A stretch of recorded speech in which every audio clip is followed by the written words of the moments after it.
the debate in the last 2 days. I'm going to have to push back on that one. RAVIC have not done an updated risk assessment on the security that Prince Harry needs since 2019. We're now in 2026. Over those 7 years, I'm going to give you some examples. Said yesterday that I'm going to give you some but they haven't done an updated risk assessment since 2019, and in those 7 years... RAVIC's not doing their job. I am saying that. The Home Office is incompetent. I am saying They're happy to risk the security of Prince Harry. I am saying that, and I'll say that with my whole chest, 10 toes down. They've done their job, you just don't like their conclusion. They haven't done an updated risk assessment They are since independent. 2019. The Home Office told us yesterday that is a security assessment. I'm afraid. I thought the RAVIC were. I thought that an updated risk assessment was supposed to have been done. But it hasn't been. It's supposed to have been done, but it hasn't been. Yeah, it was supposed to be done. I think I'm inclined to agree.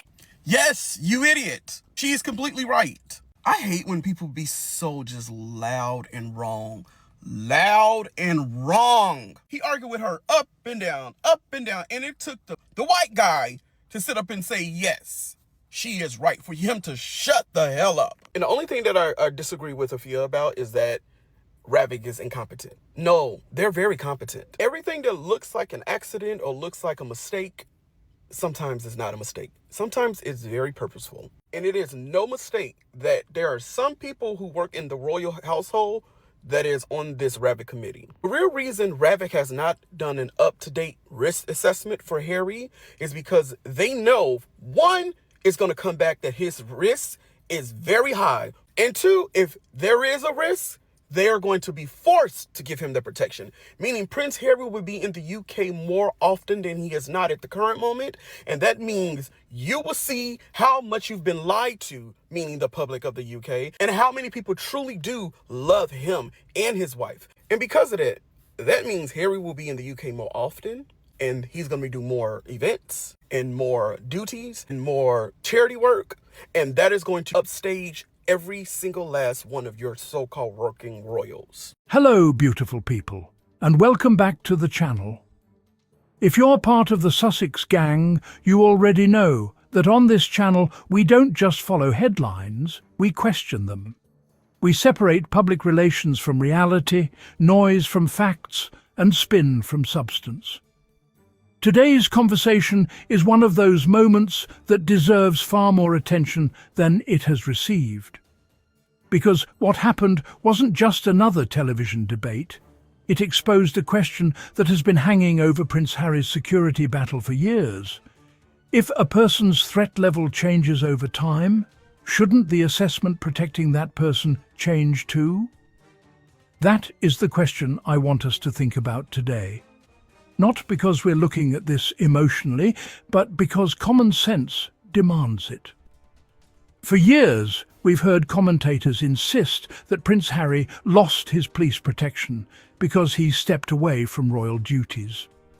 We've been told the system is independent, fair and objective. We've been told to trust the process. But then someone asked one very simple question. Has Prince Harry actually received an updated risk assessment since 2019? And suddenly, everything became a lot more uncomfortable. That, to me, is where this story becomes incredibly important. Because this isn't about celebrity. This isn't about popularity. This isn't about who supports Harry and who doesn't. It's about whether public institutions are keeping pace with changing realities. Think about everything that has happened since 2019. Prince Harry and Meghan left royal life. They became one of the most talked about couples in the world. The Oprah interview happened. The Netflix documentary happened. Harry published court cases exposed disturbing allegations about unlawful information gathering by parts of the British press. Social media hostility exploded. Online threats increased. Public demonstrations both supporting and opposing the Sussexes became increasingly visible. Whether someone loves Harry or dislikes him, nobody can honestly argue that his public profile or the attention surrounding him has remained frozen in time. So, naturally, one question follows. Shouldn't any security evaluation reflect those enormous changes? That isn't a radical opinion. It's exactly how professional risk management is supposed to work. During the television discussion that inspired today's video, one contributor argued that an updated risk assessment had not been carried out since 2019. Another challenged that assertion, insisting the authorities had already done what was required. What fascinated me wasn't simply the disagreement, it was what happened next. The conversation shifted. Even those questioning the point appeared to acknowledge that if an updated assessment was expected but hadn't occurred, that would indeed be significant. Now, let's pause there, because this is where so much public discussion goes wrong. Instead of asking whether procedures have been followed as thoroughly as they should be, many commentators jump straight into defending institutions or attacking Harry personally. Why? Since when did asking questions become controversial? Holding public bodies accountable isn't an attack. It's part of living in a democracy. And here's something else that I find fascinating. Whenever Prince Harry raises concerns about security, critics often portray him as demanding special treatment. But is requesting an assessment based on current circumstances really asking for special treatment? Or is it asking for a decision based on up-to-date information? Those are two completely different things. Unfortunately, they often get blurred together in media debates. Let's also remember something many people conveniently forget. Prince Harry served 2 tours in Afghanistan. His military service has been publicly documented for years. That alone creates unique considerations when discussing security. On top of that, he remains one of the most recognizable figures on the planet. He continues to attend major charitable events. He founded the Invictus Games, a global movement that continues changing veterans' lives. Every public appearance attracts enormous media attention. Whether you agree with him or disagree with him, those realities exist. So why wouldn't any risk assessment evolve alongside those realities? That's the question I keep coming back to. Now, I also want to address another issue. Some commentators seem to believe that because Harry no longer carries out official royal duties full-time, discussions about his security somehow became irrelevant. I don't buy that argument. Threats don't disappear because someone's job title changes. Risk isn't determined by whether someone cuts ribbons for the monarchy. Risk is determined by real-world circumstances. And those circumstances change continuously. That is why updated assessments exist in almost every professional field, from intelligence services to insurance companies to workplace safety. You reassess because circumstances evolve, not because someone asked nicely. Now, does this automatically mean Prince Harry is legally entitled to every level of protection he requests? No. Those decisions involve complex legal and operational considerations. But I do think the public is entitled to ask whether the assessments informing those decisions reflect current realities. Those are fair questions.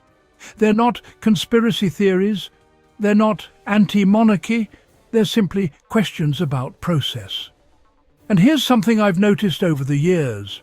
Every time Harry speaks about security, some commentators immediately shift the conversation toward personality. They say he's bitter. They say he's entitled. They say he's trying to relive royal privilege. But notice how quickly the actual issue disappears. Instead of discussing evidence, procedures, or risk management, the debate becomes about Harry himself.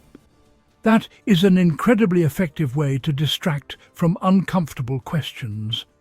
Because if people are busy arguing about Harry's character, they're no longer discussing whether the system is functioning as intended. For me, that's the bigger story. Not personalities, processes, accountability, transparency. Now, I know some people watching this won't agree with everything I've said, and that's perfectly okay. Healthy debate is important, but what shouldn't happen is shutting down legitimate questions before they're even asked.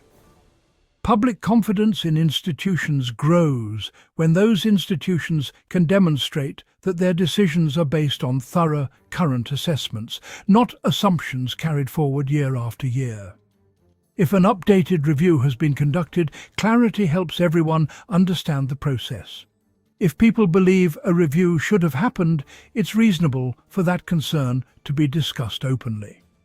Either way, informed discussion is healthier than shouting matches. This entire conversation also reminds us why Prince Harry continues to divide opinion so strongly.